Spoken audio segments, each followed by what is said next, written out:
ये देखें फवाद चौधरी साहब को फिर पकड़ा जैसे ही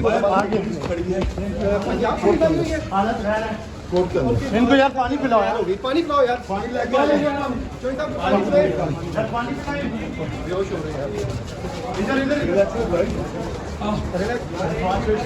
छोड़ो यार देख सकते हैं इनकी हालत है दोबारा रुक जाओ बस के अंदर चले गए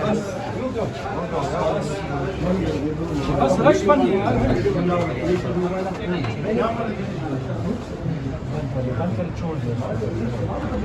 नाज़रीन ये फवाद चौधरी साहब थे जो जिस वक्त इस वक्त आपने उनकी हालत देखी है। आप हाईकोर्ट में पहुंचे हैं, बाहर जो ही निकले तो वहां पर पंजाब पुलिस गालिबन मौजूद थी जो उन्हें गिरफ्तार करना चाह रही थी।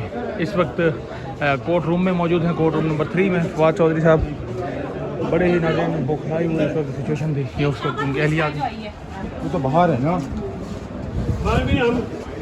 हाथ हो गई है इस मुल्क में, वैसे हाथ हो गई है।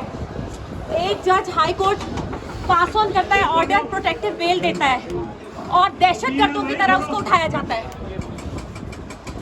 हाथ होती है वैसे। चीफ जस्टिस साहब प्लीज आप इस मुल्क को देखें कि क्या चल रहा है।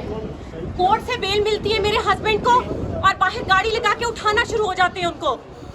ये इंसाफ है इस मुल्क में? मुझे बताएं, जो भी पुलिस थी चाहे जहां कहीं भी है, जब एक हाई कोर्ट ने एक उसको ऑनरेबल बेल दे दी है तो आप किस हैसियत से दहशतगर्दों की तरह उसको उठा के लेके जा रहे हैं?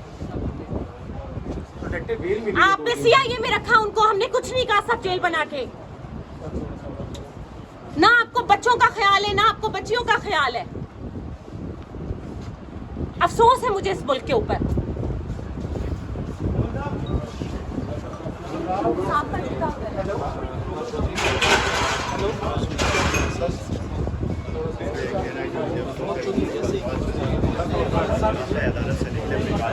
चौधरी के लिए भी जो इस वक्त सख्त नाला है, इस वक्त सख्त यहाँ पर गुस्सा आपको दिखाई दे रहा होगा उनके चेहरे से, क्योंकि फवाद चौधरी साहब यहाँ से जो ही प्रोटेक्टिव बेल पर बाहर निकले तो उन्हें दोबारा से गिरफ्तार करने की कोशिश की गई और वो जिस सूरत में वापस है वो भी आप तक मनाजिर आपको दिखाए। नाज़रीन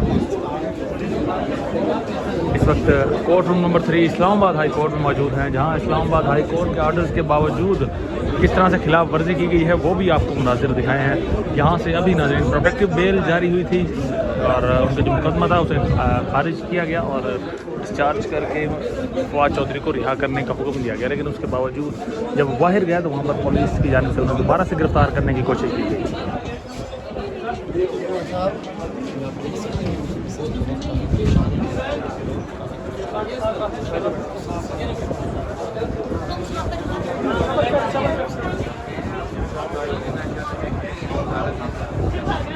बात हो गई